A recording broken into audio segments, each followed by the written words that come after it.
전남권 의대 추천대학 선정 공모 절차를 두고 김문수 의원의 갑작스러운 입장 변화로 촉발된 순천 정치권 내 이견이 순천 지역 갈등으로 급속히 확산하고 있습니다. 문재인 정부 당시 국립중앙의료원장을 역임하면서 코로나19 팬데믹 당시 국내 공공의료 시스템의 기준을 제시한 정기현 전 원장을 김주희 기자가 만나 전남권 의대 이슈에 대해 물었습니다. 네, 원장님 안녕하세요. 예, 안녕하십니까. 네. 국립중앙의료원장 임기를 마치고 순천으로 돌아오셔서 지역의 공공의료 체계 구축을 위해서 활발하게 활동을 하고 계시는데요. 지역의 의료 인프라 어떻게 보고 계십니까? 사실 우리가 이제 단순히 인프라가 기관, 병원 수가 많냐, 의사 수가 많냐 이런 것들이 기본은 되겠습니다만은 양도 문제지만 질의 문제도 조금은 이제 좀 더 깊게 바라보면서 인프라, 특히 지역 의료 체계를 구축해가는 일들은 향후 또 고령화하고도 관련되어 있고 또 이제 어떤 젊은 분들의 어떤 소화, 분만 이런 부분도 있고 해서 필수 의료 부분이 지역 의료 체계 속에서 잘 작동될 수 있도록 하는 부분들은 아직은 좀 미흡한 부분들이 많다. 그러면 최근 전남권 의대 추천대학 선정을 위한 전남도의 공모 절차에 이제 정당성을 두고 지역사회 내에서 굉장히 논란이 많은데요. 전국의 공공의료 체계 구축을 위한 이제 이런 리더 역할도 하셨고 그런 전문 의료인의 입장에서 이 문제에 대해서 어떻게 보십니까? 이런 이제 국립의대 유치와 관련돼서 유효한 절차인지 여부는 오로지 권한과 책임 있는 교육부와 보건복지부가 두 기관이 행정문서로 증명을 해줘야 된다.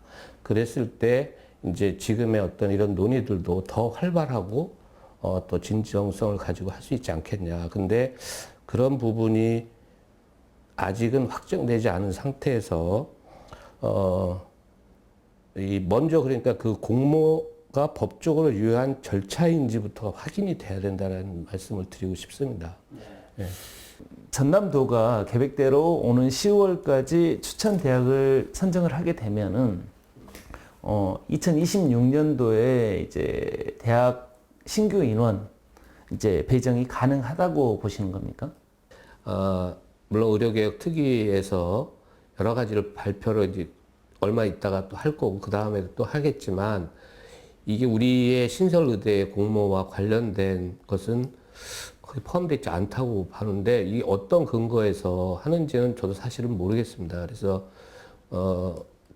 실질적으로 보건복지부나 교육부가 어떤 얘기를 한다면 저는 그것은 우리 전남도 도민들도 정확하게 알 수 있도록 예를 들자면 공문서 아까 말씀드렸죠. 문서로 왜 10월 달까지고 그것이 이제 어떤 절차를 통해서 우리는 뭘 하고 한다는 것에 최소한의 그런 어떤 증거가 있어야 되지 않겠나. 이제 최근 지역 정치권에서는 공동의대 또는 의대병원 두 곳 운영 등 몇 가지 이제 대안적 제안들을 하고 있는 것으로 알고 있어요. 근데 현실적으로 가능하다고 보십니까? 연구해 볼 수 있겠죠. 그러나 저는 거의 이게 선례도 없고 불가능하지 않나.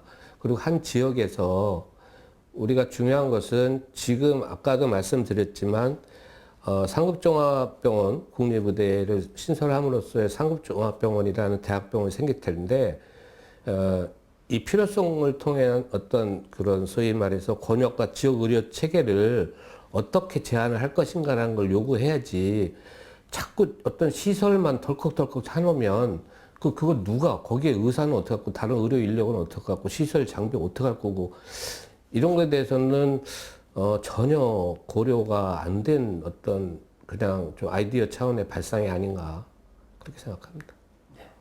네, 오늘 말씀 여기까지 듣도록 하겠습니다. 앞으로도 지역의 공공보건의료 체계 구축을 위해서 더 활발한 활동해 주시기를 기대하겠습니다. 고맙습니다. 네, 감사합니다.